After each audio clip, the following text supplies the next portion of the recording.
Today's element is shapes.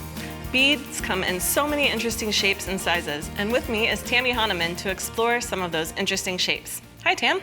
Hi, Katie. Thanks for having me. Sure.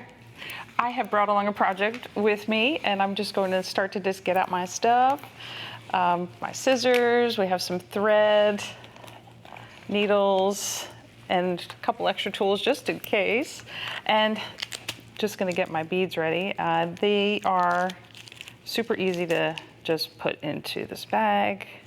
And you can just bring everything along with you too. I just pulled this out of the drawer and put it into this folder. I love the idea of organizing your projects by piece. You know, if you're gonna do looming like we are today, you can have your packet of organized stuff. Yep. And sometimes I bring extra colors because when you finish a design, you want to be able to make another one. Right. That's getting on a roll, right? Yes. All right. So looming. Love looming. This is a loom that you can weave with, that'll give you just 2 warp ends at the end of your project so that there's less to weave in, but there's lots of options out there. So you can do whatever type of loom that you prefer. And with this style, we are going to just, I'll just cut off a little bit of thread just to give you the idea of what we're going to do. And I will borrow a peg from here. When you're anchoring your warp thread, we're just going to put it into this pin, wrap it around, and add it to the base, and then just start weaving over, under. So you're not even concerned right now about spacing or anything? Not at all. Not at all. Over, under, and then what you want to do is go do over, under, over the bar, under, for as many beads as you want your project to be, whatever your pattern says, and then just 1 extra so that that last bead has something to be anchored to. Oh, okay. Does that make sense? That's sort of the stop bead, or it'll be your end. It'll be what you can anchor your weaving to. Oh, it's part of the piece. It'll be part of the piece. It'll be that outside anchor. Okay, well, let's talk a little bit about the beads we're going to use. Oh my gosh, yes. So the 2-hole beads we're using today are commonly known as tilas, and they're 2-hole and they're square in shape. And we'll use the half tilas and quarter tilas. And I just picked a palette that's fairly matte and neutral. It's you know, very Southwest inspired. Definitely. By my friend Katie, who loves turquoise. Right. But there are so many colors, and then there's also lots of other finishes. And so this is just an example of different finish options. You have, again, the matte, and then there's rainbow matte and transparent with a gold finish, gold luster, inside color, and then metallic. And these are tube-shaped beads, cylinder-shaped beads. These are cylinder, correct. But so these finishes are available with all the different types of beads. So they are all really well, can be coordinated really well. So you can pick any pattern and really just know that your beads are going to match and the finishes are going to match, and you're good to go. Good to go. Good to go. Okay, so we have our loom set up, and to get it started, it can be a little tricky. Like, I find that the first 2 rows are probably the most challenging. This will help if you separate your threads from the beginning, just to kind of give yourself a little bit of a head start. You can just use a business card or a piece of cardstock, doesn't matter? Nope, doesn't matter. It's just going to help keep the threads separated, and then you'll, again, anchor your thread. I won't take the time we saw how to do that, but so you'll anchor your thread, and you come from underneath, and then you load up your pattern. And if you had a pattern, you would follow that, or you can just thread on.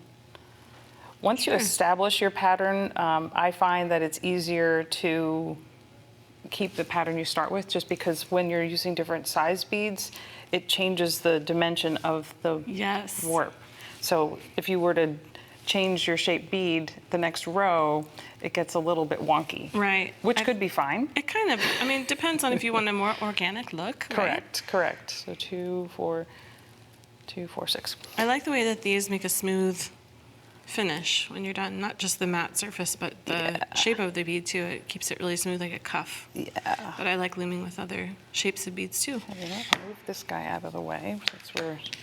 Here, I'll take it. Thank you.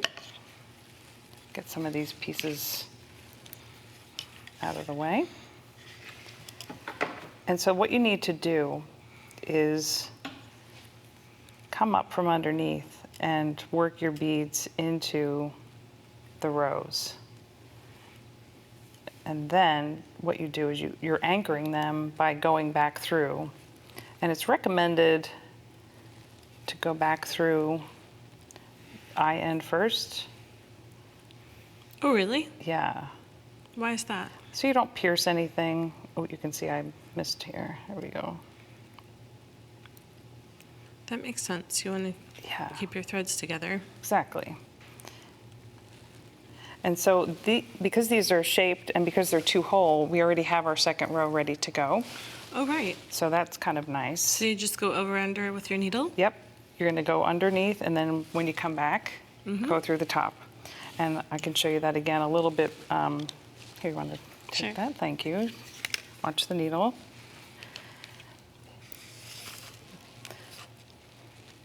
So here I can show you again.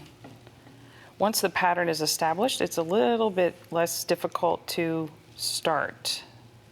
Because you know, you're to just start running your row. through the beads. Yeah. And your spacing is right. Correct. That's really a big difference. The spacing is correct.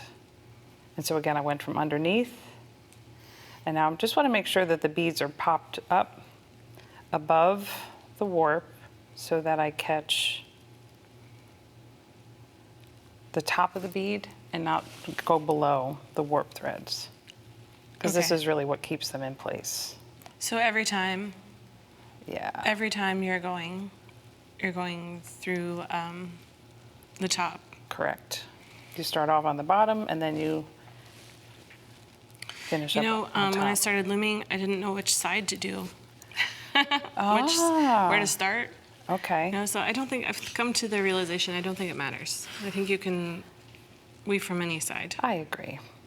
And so what my tip here today is, if you notice, I turned the loom around, and what I did is I pushed all the beads down because they're now in place, but they're that two hole. So what I'll do is it just makes it easier to catch that second hole and not get it tangled up in the warp threads. Like it pushes the beads so I can catch them, and they move kind of like a flap. So that now I know I'm in the right spot. And then I'll turn it back around and come through. Make sure they're in place, and again, just make sure they pop up just a little bit. You don't want to force them too high, but you don't want to go underneath that warp thread. So now you'll go over the warp threads. Correct. And so like my needle's above, so it goes underneath, and now it's above. Okay. And then I do keep my work over, because I'm right-handed, I do keep my work over here, and then I'll just needle the beads. Keep start a new row. adding. Keep adding, keep Yeah. adding, keep adding. It really is simple once you get started. Oh, yeah, and it's just Want me to move this one? such a pleasure. Okay. When you get to the end, in this particular loom and in many others, you really want that last row to be pretty tight. So like the beginning, the last row can be a little challenging because you're really trying to force get the last row in there. Right. And the reason for that is when you take these off of the loom, there's a little bit of thread that wants to come out. Oh, we got to take this guy off. So these are all of our anchors that held the warp thread. And we obviously did a good job keeping them in place. Can you cut it, or do you have to leave it? Well, do you need it? You need it to weave in later. Okay. Yeah, There it is. there we go. And they have a little slit in them, so they do their job. So then we'll slide this out. And then we'll do the same thing down here. Take the anchor out. Oops, I pulled the whole thing. That's the nice thing about this loom is it's portable, folds flat. Yeah, you can take it with you with all your project stuff. Yep, it folds. Put it in your travel bag. Yep, it really does work. Okay, get that guy off. Pull the little nut. Okay, I'll pass this guy to you. Okay, whoops, there's your needle. Watch the needle. All right, and now you can see the little bit of thread from this type of loom where we went over and under, what you'll do is just kind of stretch out your beads. So where they were really tight and buckled. You're just kind of massaging it. Exactly. Now we're taking out the buckle and we're filling up those ends, those teeny little loops at the end to make it nice and smooth. Perfect. It is.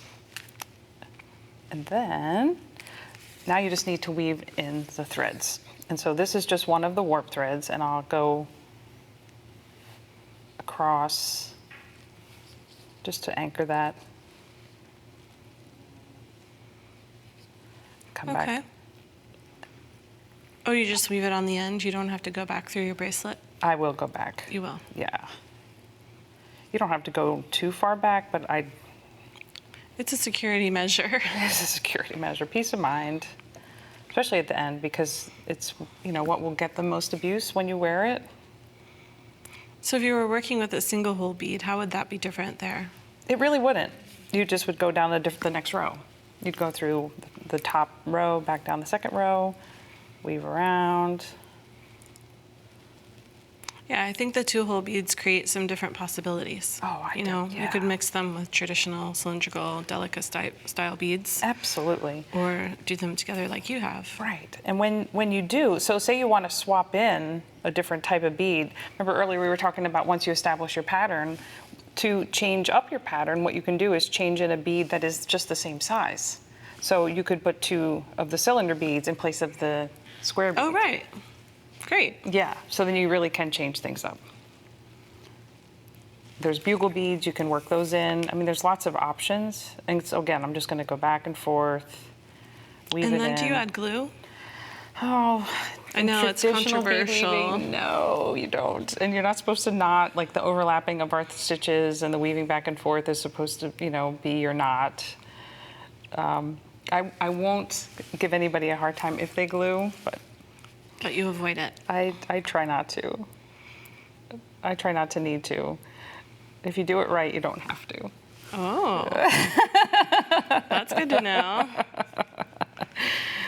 Oh, so then once you've woven in this thread, you would end it, and then you would do the same thing with the other Right. threads. So you have your 2 warp threads, which we're weaving in now, one of them.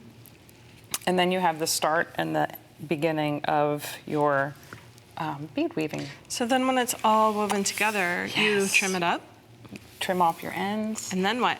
Then you choose your clasp. Although you may have chosen your clasp from the beginning because then you know how long you want to make it. That's probably wise. It's probably wise. There are some very, very simple clasps that you can just slide on. This is just a tube, and you slide them in, and then you close that end, and then you're nice and secure. That makes it look so easy, and I love the clean finish of it. Oh my You gosh. use those tube clasps a lot. I saw over here on some of the bracelets that you brought. Yep. This one has one. Yes, And these are with the tube style cylindrical seed beads. that's correct. And then we've moved from looming into other stitches. Yeah. Because it's not just looming. You can do anything with these, any type of bead weaving with these. And then your tila beads are in the front there, so that's something that you could do without looming. Correct. It's an easy way to use those 2-hole beads. Completely. Well, very good. Thank you so much, Tammy.